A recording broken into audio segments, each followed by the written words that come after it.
Best of all were the windows on every side.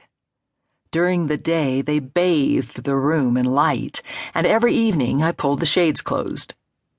I never thought to be nervous about those windows surrounding me as I slept. All that breakable glass. Those flimsy window clasps. That night, when I clicked off my bedside lamp, I had no idea that my room would never again feel full of light. Not from the gooseneck lamp or from sunlight streaming through the abundant windows, or from conversation and laughter drifting through the double doors. I was sound asleep when I heard Marty screaming. My first thought was that she and Teresa must be clowning around. I sat up in the dark.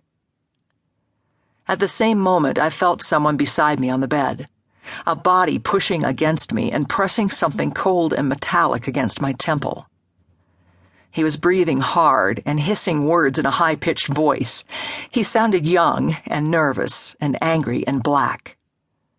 I couldn't comprehend his words, but I could comprehend the danger. A black ski mask covered the man's head. The whites of his eyes glowed. His dark lips were visible through the mouth hole. "Get down, bitch, get down!"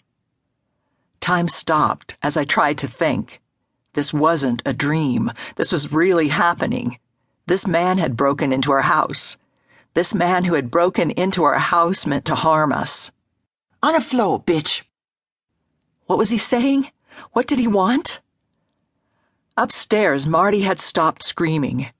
Someone turned on the kitchen light, which shone through the double doors into my room. I could see Cheryl standing there in the kitchen, all 6 feet of her. Her hand was still in the air, grasping the pull chain for the overhead light. She must have heard the screaming and come up from our basement bedroom. Without thinking, I pushed the intruder away, scrambled out of bed, and ran to Cheryl. She hugged me as I let out a strangled cry, my voice high and terrified.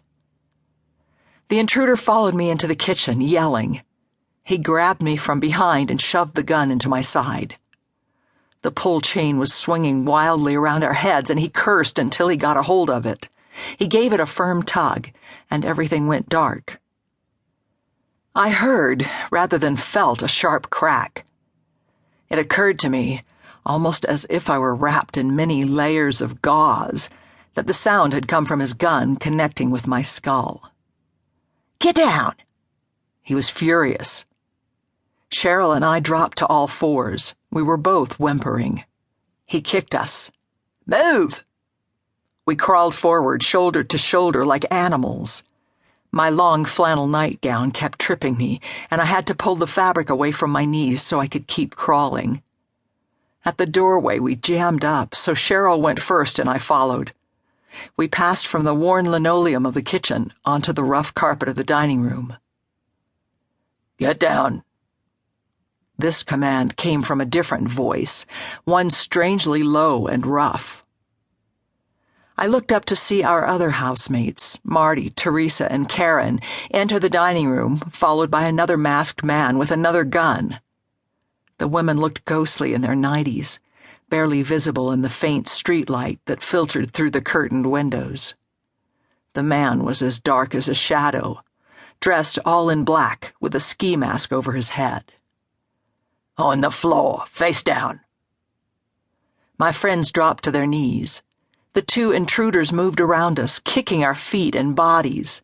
They would yell, "Move," or "Stop," at the same time, directions that were impossible to hear and comprehend and follow, so we crawled blindly around, as terrified as insects running from a boot.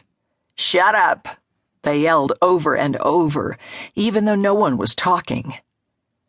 When one of them pushed me down with his heel in the middle of my back, I crumpled where I was.